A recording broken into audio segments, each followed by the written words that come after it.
My name is Celine Diaz, and I'm the author of this blog. And it might be worthwhile to share the story of how I came to create this blog in the first place.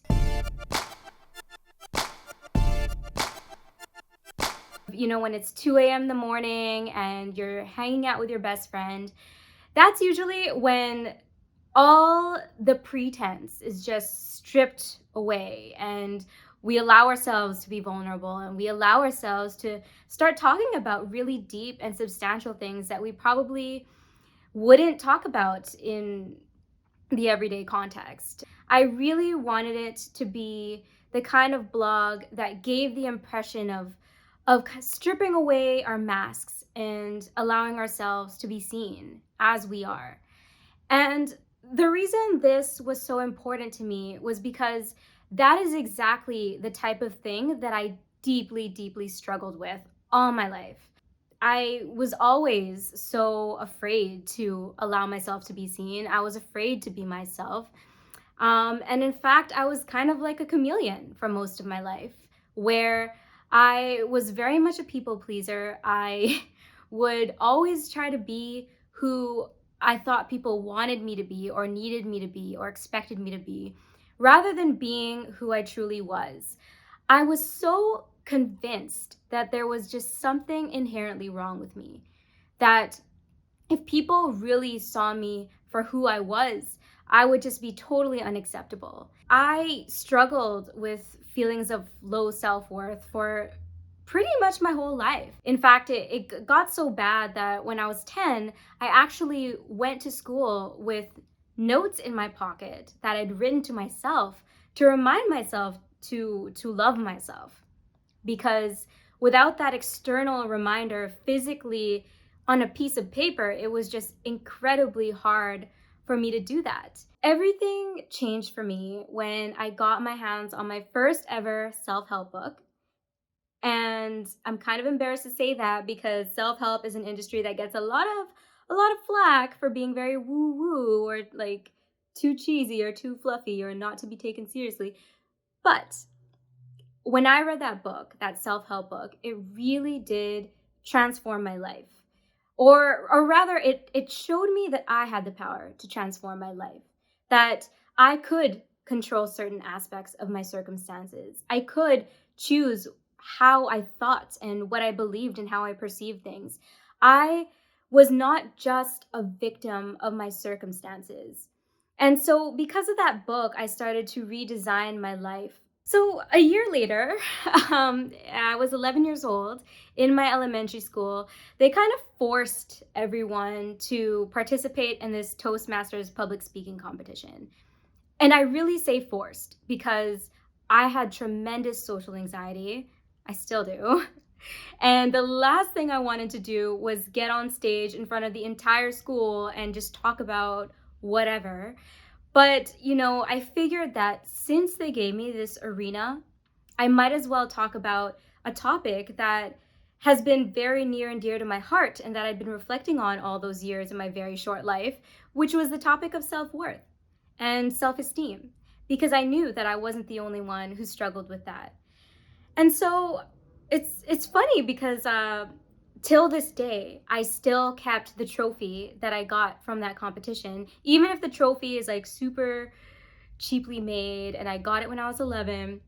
I still keep that trophy because it reminds me of that very moment when I felt that my own sense of personal mission was revealed to me.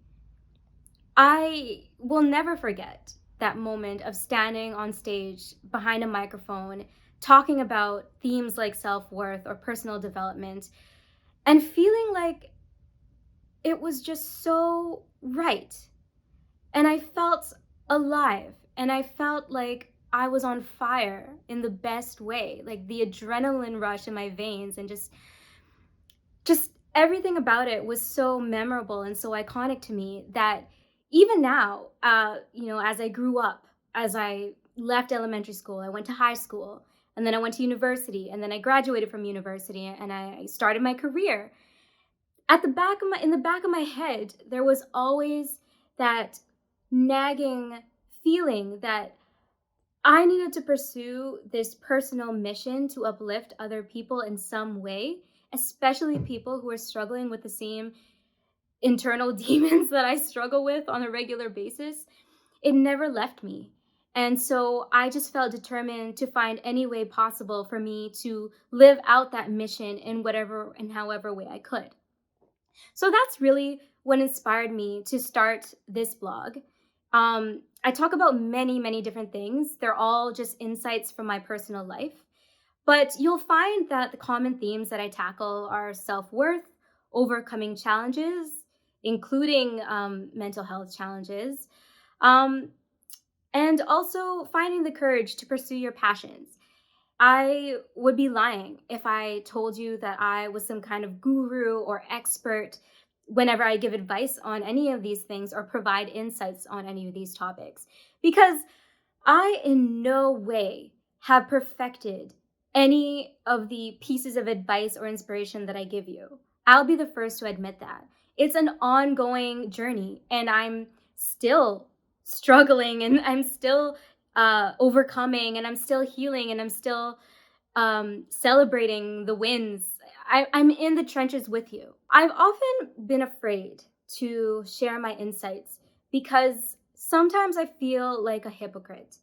Like, I feel like, who the heck am I to talk to someone else about embracing themselves and accepting who they are when I myself still struggle with accepting who I am? And the one mentality that helps me overcome this roadblock and have the courage to share my insights with you anyway is to think of myself as a wounded healer. All of these sources of wisdom that I bring to you come from the fact that I have my own wounds, metaphorically, and that in fact my wounds are the source of inspiration and the source of my wisdom to do what I do when I create this blog. In short, I really want to thank you for joining me on this journey. I am so grateful for having people to share my ideas with who can really relate to them. Because, yeah, none of this would be possible without you. And I thank you so much for your affirmation that um, that everything I've gone through it's not wasted. That there's always some beautiful nugget of wisdom that can be taken from everything that we experience. And I started a YouTube channel because a lot of people have told me that, yeah, blogs are cool and all, but most people these days would prefer video or audio content as opposed to just reading, because I mean, I get it. Sometimes reading is really taxing. It's hard to do while you're on the go. So I decided to experiment with different types of media. And yeah, so my plan for my YouTube channel is to vlog. So to create a video version of my blogs, essentially.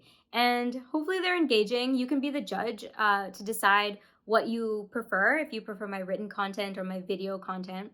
And yeah, I'll make sure that I share a link to my YouTube channel somewhere on this page. And please do subscribe and stay in touch with me there. And also make sure you follow me on Instagram. I post a lot of little snippets of wisdom in Instagram, so it's definitely not as overwhelming as reading a 500 to 1,000 word blog. And I know I'm not supposed to write 1,000 word blogs, but sometimes I get really into it, so sorry. So yeah, make sure you follow me on Instagram as well at It's Celine Diaz. That's pretty much it.